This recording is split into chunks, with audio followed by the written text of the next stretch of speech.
Today I'm talking about ways in which therapists can avoid work-related stress and burnout. Burnout's a bit of a painful topic to write about and to talk about, because as therapists we like to be upbeat and positive and be a good example to our patients and our prospective patients and clients. Yet burnout is very real, it's problematic, and it is avoidable with the right understanding, awareness and tools. One of the things I recognise a lot with the hypnotherapists that I mentor to develop their businesses and those that I've supervised over the years is how crazy busy they are. They're often not effectively productive, but are incredibly busy, working long hours, trying to cram so much activity into their days, along with seeing their clients and patients. They're under pressure too, stressed and sometimes struggling to deal with it all, on top of attempting to earn a healthy living. Doing accounts and marketing and networking and social media and writing and doing CPD and studying more and so much more besides. And there's a recurring theme among individuals in caring and therapeutic fields, and that is practitioner burnout. Coaches, professionals are continually faced with job stresses, including their clients, and running and growing the business, and often doing so in isolation in private practice, sometimes with a little, only a little bit of business experience. And we often forget to delegate out, non-money making tasks, for example. And on top of this, by nature of our heart-based professions, we're continually exposed to emotionally draining situations and the numerous emotional vulnerabilities that form a large part of our profession. It can be tough to spend all day, every day in a relatively small room with people who are depressed, anxious, ill, angry, traumatized, and in need of help. Across numerous studies, it appears that somewhere between 21% and 67% of mental health workers may be experiencing high levels of stress and getting close to burnout. Between managing clients, emotional fatigue from various distractions, stress, it's inevitable. Research suggests that mental health professionals must recognize that they are the ones responsible for preventing burnout, and an understanding of burnout doesn't make them immune to it. Marieke Lederman suggested at the University of Notre Dame in Australia, following a study of mental health workers, in an attempt to explain why so many were suffering burnout in such large numbers, despite understanding its causes. And typically, mental health workers don't recognize the symptoms in themselves and often assume that burnout will not happen to them. And according to Lillingham, rather than perceiving themselves as immune to mental distress because of their occupation, mental health workers should consider burnout to be a major occupational health risk. We should almost expect it and therefore actively do what we can to prevent it, to nip it in the bud before it occurs. The sort of stress that us therapists encounter, if it becomes excessive, is likely to create a reduction in our capacity to make good decisions and think clearly, which are really important in our line of work. But despite this, mental health workers are less likely than other caring professions to seek help before it gets to the burnout phase, for a variety of reasons. So maybe a video such as this can start to help with raising awareness and offering some tangible assistance. So let me first of all just distinguish between stress and burnout, by the way. Practitioner stress is often caused by time restraints, demands and pressures that are associated with our work. While stress can be overwhelming, it's not insurmountable. Practitioner burnout, on the other hand, is when we feel like we can't overcome the obstacles and we experience a sense of hopelessness. Burnout is often caused by heavy personal responsibilities, being overworked, irregular sleeping patterns, financial concerns. As practitioners, it's important that we avoid getting to that point, especially if we want to continue achieving our own goals and growing our business in a healthy way. So, how do you prevent practitioner burnout? What are your strategies? Do you have any in place? And if not, I hope this video helps give you some. Because managing stress in the workplace, it's incredibly important, not only for your productivity and development of your business, but also for your mental health and your well-being, and ultimately, the well-being of your clients then and your patients. Although experiencing stress is natural and can feel unavoidable at times, there are a number of ways to help work-related stress so that it does not become burnout. Firstly, establishing effective short-term and long-term goals. More often than not, we feel pressured to accomplish more than we can, realistically handle. And that's important to organise your tasks between those that need to be finished now and those that could be tackled a little bit later on by prioritising your work and organising your tasks into short-term and longer-term goals. And working out your daily, weekly, monthly priorities according to your goals and what's going to contribute the most to your development of your business, and then being disciplined with that.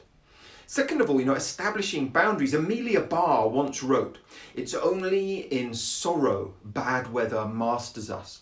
In joy we face the storm and defy it."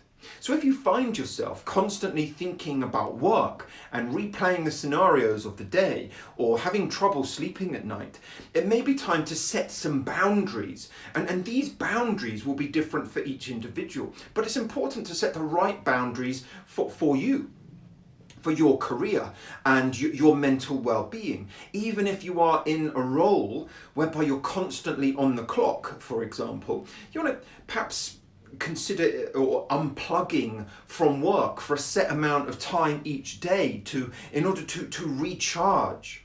Whether you decide to read a chapter of a good book, spend time with loved ones, engage in some self-hypnosis or mindfulness, or go to a yoga class, this kind of me time will draw a line between your work and your personal life, give you a break, and to see if you can work out effective ways then to compartmentalize your work, your business, and to separate them from your personal life in order that you have an antidote to the stresses that you encounter professionally. If you truly feel that you're about to crumble, you've got to be honest with yourself, because most of the time we have a fear that this will make us seem incapable of doing our job.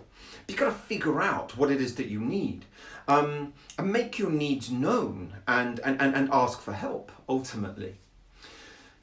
Whether you go to your colleagues, a supervisor, friends, or family, it's important to feel that you have an outlet to be able to discuss your work and the stress that's being created by it. And being able to openly discuss the challenges that you are facing can work wonders to reduce stress levels. It takes time and effort to maintain social connections, agreed, but supportive people are going to be one of the best inoculations against burnout.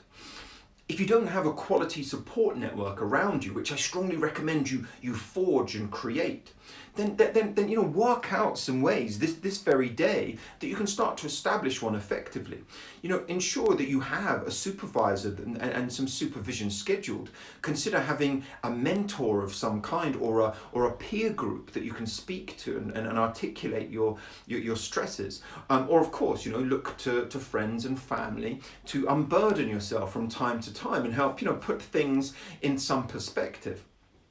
So next up, for example, take a walk on your lunch break. So as an example, try to find some time on your lunch break or at any other time to take a short walk outside. Okay, so even if it is a short walk, the outdoors will do wonders for you. The fresh air, the nature, the motion of walking, releasing endorphins into your brain, which will make you feel more empowered and able to conquer your workload, so to speak.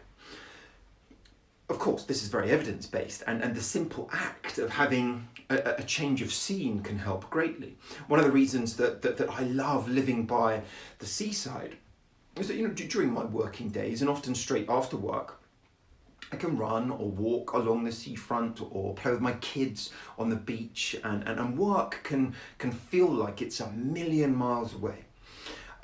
It's good as well to have time in nature, and be switched off from electronic devices. So I often recommend that people consider having a digital detox of some kind.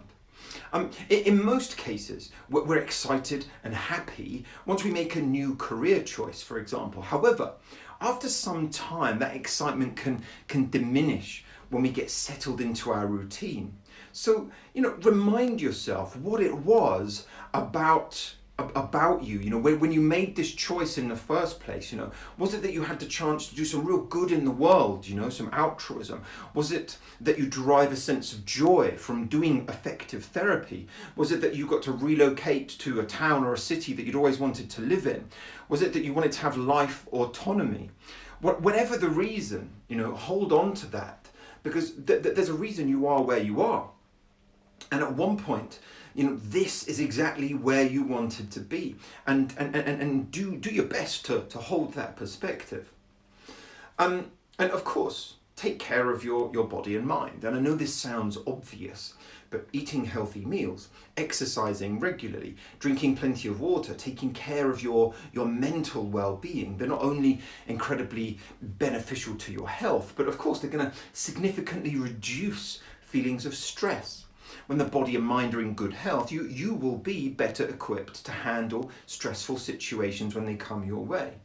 One of the coaches in the gym that I attend for strength training says something that always makes me smile. He says, you are much harder to kill when you are stronger. And that's why I'm wearing that t-shirt here today.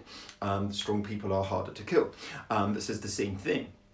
And I recommend you know yourself. Henry David Thoreau once beautifully said, "Not until we are lost do we begin to understand ourselves." So get to know yourself and recognize the signs within yourself.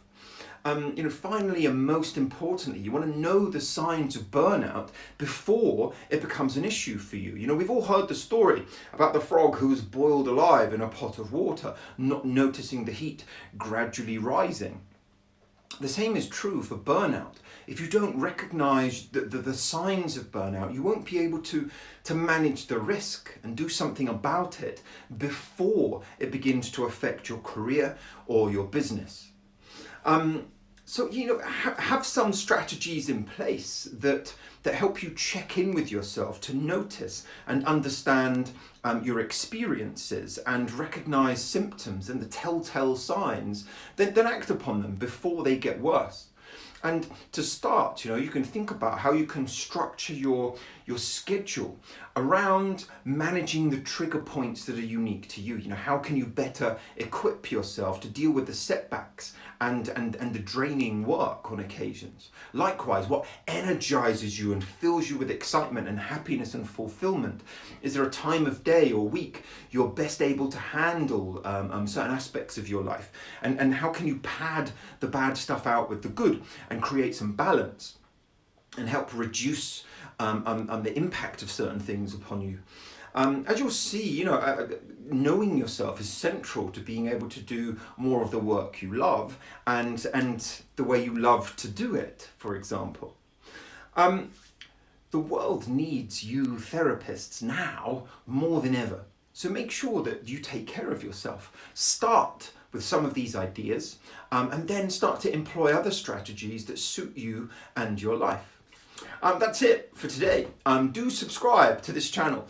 Do go visit my college website for news of all of our classroom-based and online courses, as well as our members area, which is a real paradise for you hypnosis geeks. Best wishes. Goodbye for now.